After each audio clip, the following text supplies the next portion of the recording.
De retour dans Matin Bonheur avec, je l'ai dit, Ngomble Konaté pour parler de sport matin, exceptionnellement ce mercredi, parce que tout simplement l'actualité sportive nous permet de le faire. Et nous sommes aussi avec Frédéric Gorebi, il est journaliste web à RTI Info. On parlera bien sûr de ce qui se passe sur le net en ce moment. Bonjour messieurs, comment allez-vous? Bonjour. Bonjour, on essaie d'avoir Angeval. Merci. On essaie d'avoir la vigueur ce matin. Ce n'est pas du tout évident parce que on a tellement tout donné. Exactement. Dans ce studio, on était là jusqu'à minuit, 1h du matin. Ben oui, quand même. Pour vous, hein, félicitations aussi. Merci beaucoup. Et on est là encore. Pour la tenue du plateau. Ouais. Merci. Merci. On est à côté des journalistes sportifs, on essaie d'apprendre, ce n'est pas évident. Alors, avec vous, bien sûr, on va parler de la CAN. Ngomble, ce fut un choc qui aura tenu vraiment toutes ses promesses entre la Côte d'Ivoire et la RDC. C'est un remake de 2015. 2015, oui. La Côte d'Ivoire qui bat encore la RDC, comme en 2015. Voilà, on va revenir un peu sur ce film magnifique avec un acteur principal qui s'appelle Aller. Ah, cette canne-là, il n'y a pas de repos, hein, Frédéric Gorebi. Oui. À peine le Nigeria, de l'autre côté à Boaké, puis c'était la première demi-finale. Oui. Donc, valider sa qualification pour la finale. Juste 15 minutes plus tard, on démarrait déjà donc, du côté du stade Alassane Ouattara de BMP. Donc, comme on l'avait si bien dit, c'était un remake de 2015. Et la dernière opposition, qui date aussi de 2019, c'était un match amical, on les avait battus 3-1. Oui, exactement. Et là, cette fois-ci, il fallait absolument l'emporter.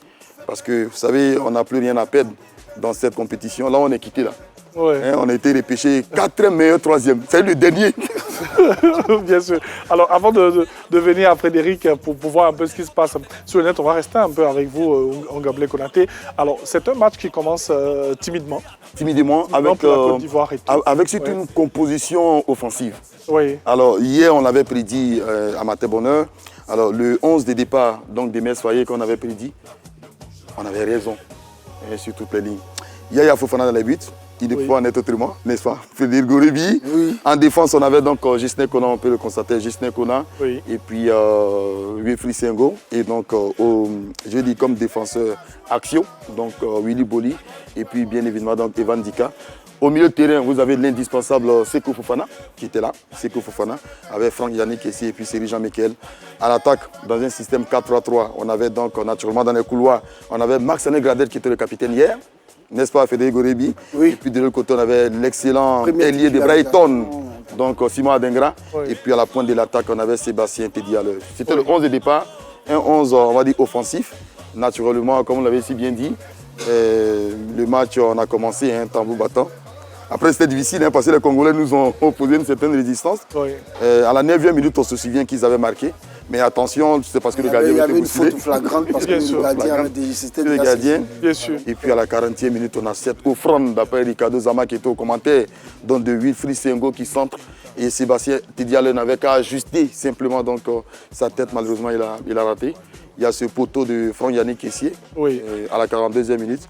On est allé à la mi-temps 0-0. Bien sûr. Et il faut dire qu'à la sortie de cette première période-là, les éléphants sont remontés un peu de pression sur la RDC. On garde le rythme, on revient en seconde partie. Mais il faut le signifier aussi, il y avait 4 absences de certains joueurs clés quand même. Des absences qu'on n'a pas trop senties, parce qu'on a pu les remplacer facilement. Mais dites-moi un peu, vous qui êtes journaliste sportif, pourquoi est-ce qu'on n'a pas peut-être senti cette absence? Qu'est-ce qui a joué dans cet effectif-là?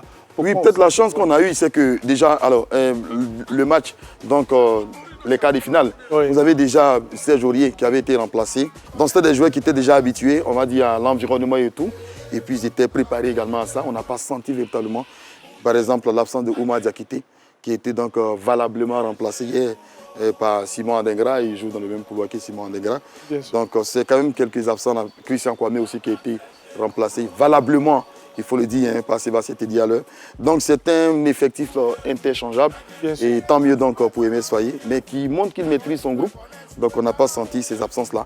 Et en finale, on va les récupérer parce que naturellement, ils étaient suspendus pour un match. Donc en finale, l'effectif ivoirien sera donc au grand complet.